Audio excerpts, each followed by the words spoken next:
Hello. Before we get to the story, I'd like to give a shout out to the author, Jgrupe, on Reddit. Not only is he a fantastic author, he is a great horror narrator as well. You can find him at Jordan Grupe Horror on YouTube. The link to his channel is below in the description. So please check out his channel. You won't be disappointed. Now, on to the story. Security Logs from a Haunted Asylum by Jgrupe. I don't know how I ended up working here. I had ambitions, you know. I was going to be a writer. Instead, I'm working the graveyard shift at an asylum. But a lot of people have dreams in life that are left unfulfilled, I suppose. I should be happy they were hiring. Ever since the incident in the sub-basement, they've been having trouble keeping staff here, apparently. I guess minimum wage just isn't enough for some people. For me either, really. My first paycheck was a bit of a shock. $600 for 2 weeks of that? That was what went through my head. I can barely afford rent, and it seems like every day I'm putting my life in harm's way for the sake of this hellish place. I guess I should explain. See, people don't believe me when I tell them how strange things have been getting at the old mental hospital. The place is over 150 years old, so I figured when I started that there had to be at least a couple ghosts wandering around. But there's more than just a couple. And what's the deal with the mysterious purple ooze leaking out from around the edges of the door to room 319? And why is there a black cat constantly roaming the hallway just ahead of me on my night patrols? And when I look back, I see I'm being pursued by same said black cat, who is now back there and not in front of me. And why is the new doctor always coming in at 3 a.m.? And when I ask management about him, they tell me there is no new doctor. He's bald, 7 feet tall, and always carrying a crimson red suitcase. I'll say. But that doesn't help anything. People around here are just used to unexplainable things happening, I guess. Oh, and did I mention the long-necked shadow man in the basement? And the semi-transparent human forms that walk the halls down there with him? By the way, this isn't just 1 or 2 phantom apparitions we're talking about. It's like a nightclub down there. And by that, I mean they're always dancing and blasting that awful big band music. It's the worst. I figured I would post a copy of my rambling patrol log so people could judge for themselves. Nobody else reads the damn things anyways. Who knows? Maybe I'm the one going crazy, and I should be locked up here myself. You tell me. 2300. Report received from Steve, evening shift guard. Of note, the twins were back again. 2 identical siblings with sharp teeth and beady red eyes. Not to mention no parental supervision. They made off with a code blue cart, as well as several IV start kits and 3 more impervious chemotherapy isolation gowns. Still, no clear pattern or motives for this string of thefts. 2315. Foot Patrol.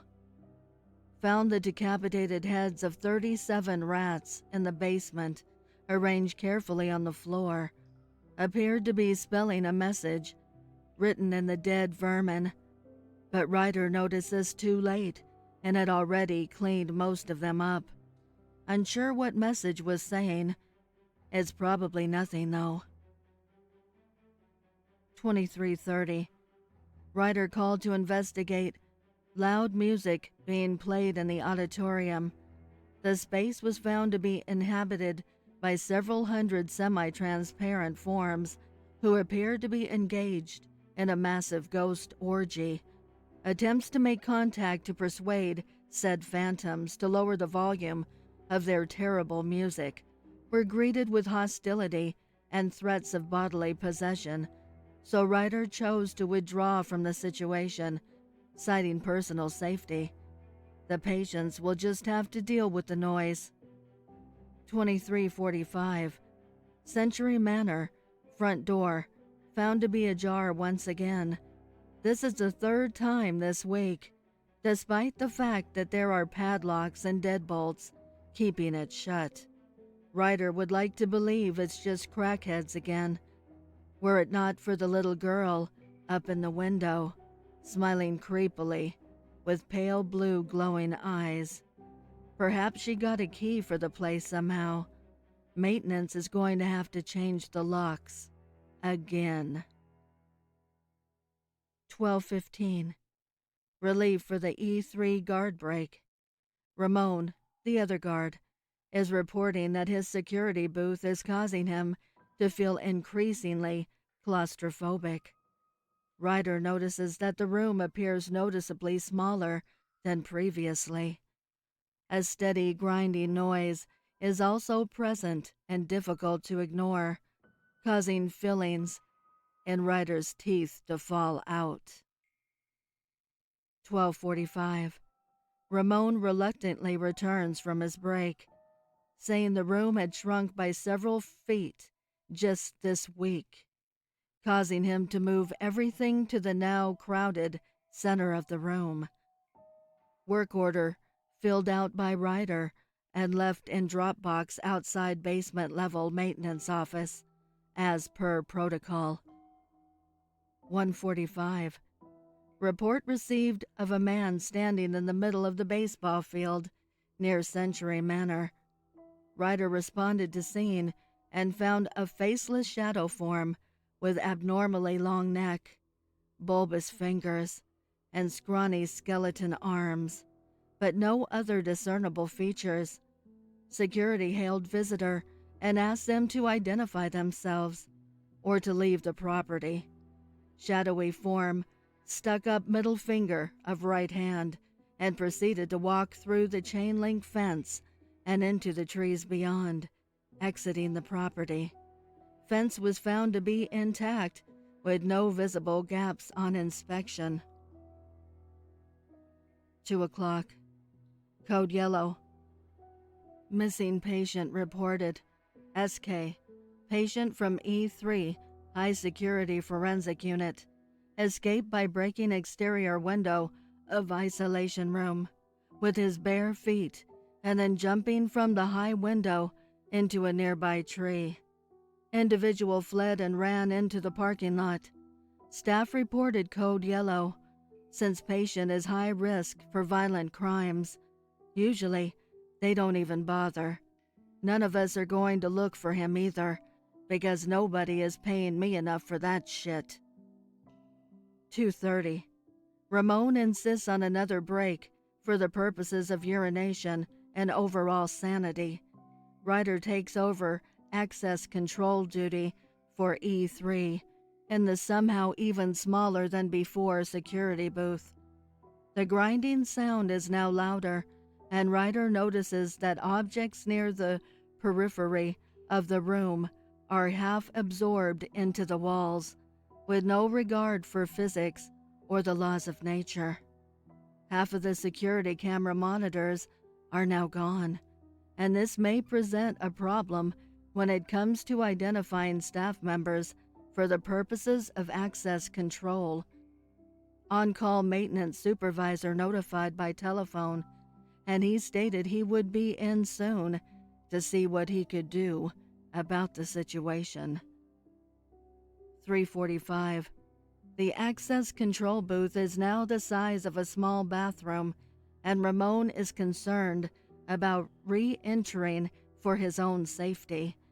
Site administrator is called and orders given for Ramon to remain in his security booth until further instructions. Ryder reluctantly leaves Ramon, shaking with fear inside his booth, and heads back downstairs to resume patrol duties. 3:55. Squeaking sounds heard distantly in basement hallways during patrol. Hopefully, that fucking clown with the meat hook isn't back again. 4:30. The twins are reported being seen again. They just made off with a dozen containers of bleach from the janitor's supply closet, which they loaded onto a stolen cleaning cart. Still no patterns or motives for this ongoing robbery spree. The youngsters always seem to disappear in the basement as if by magic. 0500. Found E3 escape patient in the basement under the stairs, sucking his thumb, white as a ghost. He was saying something about the doctor, how the doctor with the red briefcase had taken his spirit. His hands were cold to the touch, and he had lost all defiance. Ryder led him up to the ward like a little lost child, holding his hand the whole way. Upon arrival to the unit, the doors opened automatically, and there was no longer an access control booth at the entry point. Staff on the unit state that they have no recollection of there ever having been an access control booth for the unit, and say there was never any security guard named Ramon who worked there. Strange. Did I imagine Ramon? 0600. Strange rustling noises noted above the security office on the main floor again. Likely squirrels. Adding pest control to the list of contractors needed once the budget allows for it. At least it's not raccoons. I've heard some places have a real problem with those. 6:30. Maintenance on-call supervisor arrives on site and says he doesn't remember why he was supposed to be here at all. When asked about the existence of an access control booth for E3, he states he has no memory of that room, and the thought of it gives him a headache. Ryder is getting scared now. Ryder thinks Ramon might be dead, or there is a possibility Ryder imagined Ramon and is having a mental breakdown. But the memories are so vivid. That could have been me up there. The way those walls were moving in, it was hypnotic. Like you didn't notice how close they were until they had already moved in another foot. Like trying to watch the movement of an hour hand on a clock. Indiscernible, but irrevocable, and with constant forward progress. 6:45. Shift change is rapidly approaching, thank goodness. It's been a long night. Hopefully nothing else happens before day shift gets here. 6:52. Code white. Violent patient. Called on F3. Ryder responds and locates source of commotion towards back of unit. Patient TL is making paranoid accusatory statements about staff, saying that they are trying to lure him into the sub-basement to join a cannibal death cult that resides in a secret commune down there. Patient restrained with 5-point magnetic restraints and medications administered by RN. See incident report for further details. 7:15. Shift change, or at least it's supposed to be.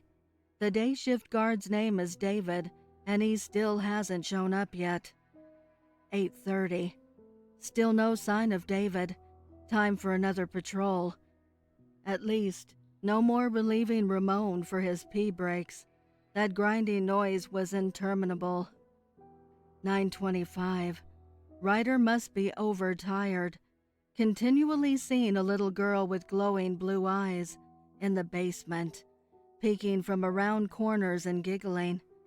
But then on investigation, nobody is there. 9:40. That fucking black cat is back. It just jacked up a hairball and took a piss on the floor, which Ryder slipped on and hurt hip. Sea safety occurrence report. Just writing that made me feel old. 10:30. Day shift guard finally arrives, saying he slept in. Report given and received by David. White Knight Security. Ryder is trembling with terror and pain, leaving for the day with a bruised hip, PTSD, and less than $100 to show for it after taxes and deductions. And that's including the overtime. If anyone from head office is reading this, maybe you'll finally agree that I deserve a fucking raise.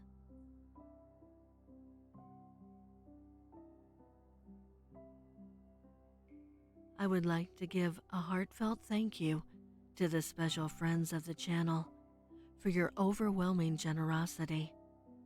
If you would like to support the channel, the link is below in the description. Also, please send me your stories and poems to duchessofdarkness27@gmail.com. You can also find me on Instagram at duchess.ofdarkness and Twitter at duchessofdarkn2. I want to thank all my listeners for your kindness, your encouragement, and your support. It means the world to me. Thank you for joining me. Until next time.